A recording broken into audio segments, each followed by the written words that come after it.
Good morning, everybody. Happy Monday. Nasdaq futures went from green buy zone on last Friday to the sell zone. You can see very nice pump from here of about 4% pump, and now it's going back into the neutral zone. S&P 500 futures, same thing here. Went from green buy zone on Friday to the sell zone, 3.2% pump. Dow Jones, same thing here. Green zone to the red zone, almost 3% pump, and Russell 2000 also same thing. Green zone to the red zone, 3.7% pump. So we'll see how other things are doing. Even Bitcoin, I think right now it's so you can see holding. This is live market running all over the weekend as well. So you can see it started pumping now, going back into some of the support levels. And if you guys want to know more about this zone, subscribe to my channel. There's a join button in the description of this video. Join. I share all the levels of any stocks you want. The stocks I'm buying also, I share that. And any other stocks you like, I share levels for those as well. Hit the like button, guys. Let's review the market. Why don't we start with Bitcoin today? Let's see. Okay, so Bitcoin, this is daily chart. So let's quickly go through daily chart of Bitcoin. You can see where it is right now. Sitting right on this red line, 50 simple moving average on a daily chart. You can see there's a divergence going on here. Price is going high, price is making higher high here, and RSI was making lower high, PPO was making lower high. You can see clear divergence. So this is loss in momentum. So this is lower momentum. This is a momentum indicator. It's going higher on lower momentum. All right. And we have green line below red line here as well on PPO. So I really want to see a crossover happening, green line above red line to see a bullish pattern. But until that happens, there's going to be probably a lot of pressure. Now there is some support here. You can see, you can easily draw the support box here. There's some previous price action here. So you can see this whole area here, some support. So it's probably maybe where it is right now. It can probably go a little lower in this box around 90K. Some support here. See if it can hold support and then bounce. If not, it went straight up. It could come straight down. All right. So keep that in mind. BTC futures. If I go to 1 hour chart, no gaps here. It opened here, I think, somewhere around here on Sunday on a little bit of gap down, then it filled up the gap. So there's no gap on BTC futures, so that's good news. But there is a 77K gap, which is this US elections gap. So you can see it can fill that 100%. It's just a matter of time. So 77K is when it will be filled. So I'm pretty sure it will be filled at some point. So just keep that in mind. Ethereum is a bit weaker, getting a 7 count SPY signal, some support here, very minor support. I think maybe it will not hold, who knows. But I think major support is here, this whole area. This whole area is like nice support here around 2700 and below. And ETH chart, you can see there's a gap around 2970, so it will probably come back to fill that gap, and then another gap around 2236 here, all right? Other gaps we don't need to worry about. So just keep that in mind. Also, there are top gaps as well. You can see here it opened on a gap down. So probably they're going to go fill this gap. So you can mark a gap like this. All right.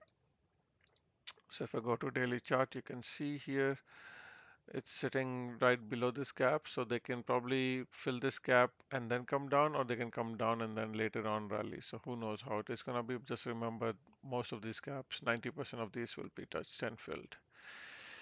Okay, guys, that's it for crypto. Coming to some support, but just be careful. I would be very careful in a summary that this major gap is there, which is really bad, and I want you all to be very careful because they can dump it very fast. Okay, so let's go to traditional market SPX cycle analysis. Looking for a bounce on the cycle low, which could have occurred on Friday, but this is still. Let's see SPX. Yeah, this is still right open on light close above this 50 moving average. So if it can continue going higher, it's good. If not, then it can still go lower. So what I'm trying to tell you is there are two possibilities. It can get rejection here. It can make a new low, fill some of these gaps, and then go higher. All right. Or it can just still keep going higher like original anticipated date. Um, like a rally arrow originally anticipated. So just keep that in mind. But it looks like so far that this could be a lower high before we go lower. Okay, even if we bounce here, right? There's 20 moving average, white line coming. It can still go higher, rally here, and then come go lower as well. That's my preferred route actually. Let me delete this. So I think that could happen. So unless it proves itself, I think this rally will be failed. This rally on this 20 moving average fail and then go lower. Okay, so that's my base case, and let's see how it comes out later on. In terms of SPY, again, couple of gaps on the downside, no gaps on the upside. Nasdaq and DX, same thing here. Right now we are rallying, but that rally could fail. Was not able to close about 20 moving average. Even futures, they rallied in the morning, futures above that, and now it's bringing it down. Even S&P 500, you can see they try to rally and then they keeping it down. Let's see how the day goes. But right now there are no. Oh, one hour chart, there's a gap on Nasdaq. Okay, so that's good news. They could bring it all the way up to fill this gap on S&P 500. There is no gap. This gap is filled. Okay, so Nasdaq has this gap. That's a hope that they will drive the futures up to fill this gap and then go lower. So that's quite possible. So keep that in mind.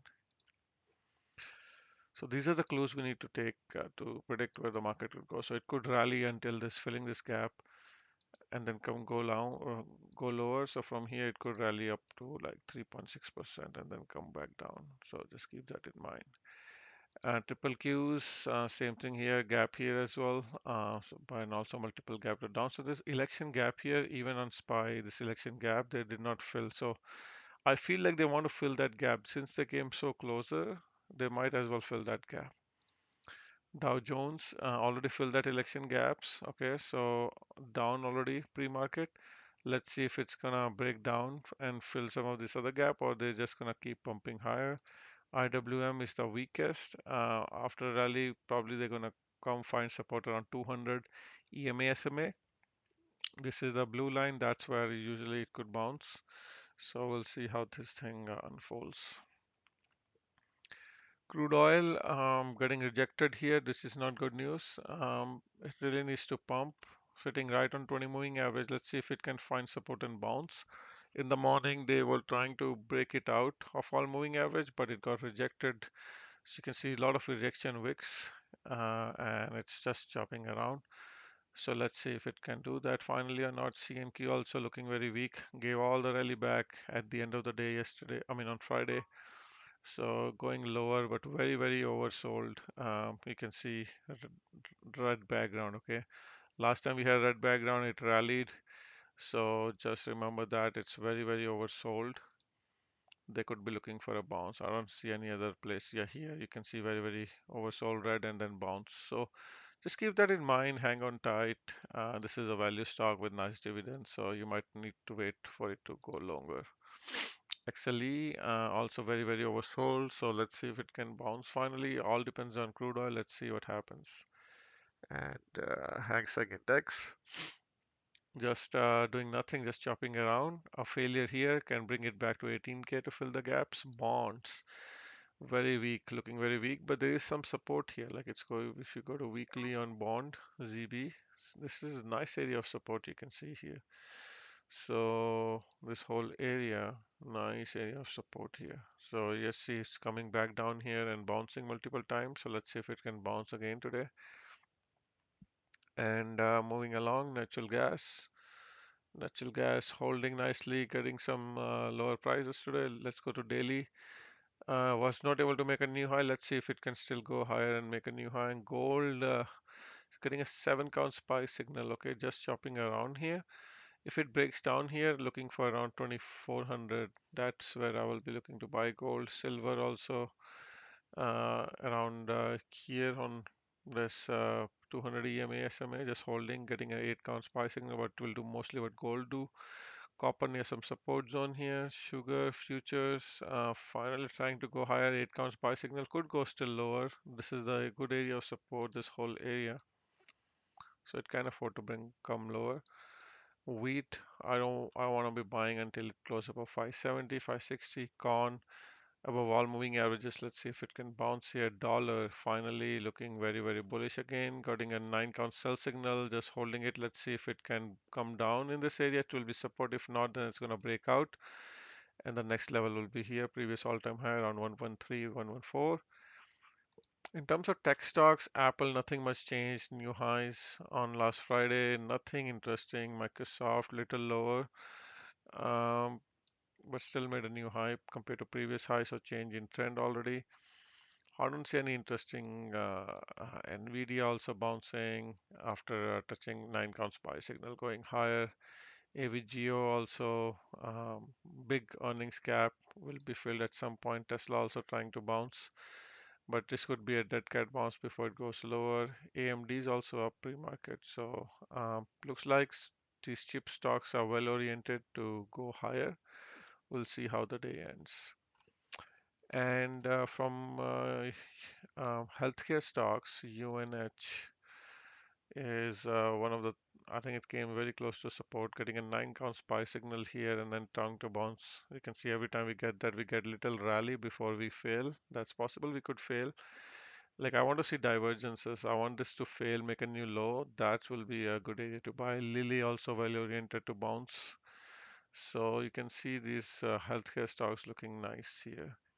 CNI, it looks very interesting as well. You can see no divergence on PPO, but very, very oversold. You can see here.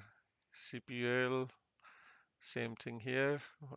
These are like railways, all season stocks. So something you can keep a note of if you want to load into long-term portfolio. TD made a new low with divergences happening on TD as well. Maybe they want to rally that too. So we'll see how things go. And VIX had a nice breakdown yesterday. Now there's a gap around here, 12. There's a gap around 27. So it could go fill this gap at some point where we get a big sell-off, or it can come back down and we get crush and then rally, stock market rallies. Okay, so right now it's in the middle. We'll see how it goes. Okay, guys, that's it for today. Hit the like button on your way out, and I'll talk to you tomorrow. Bye.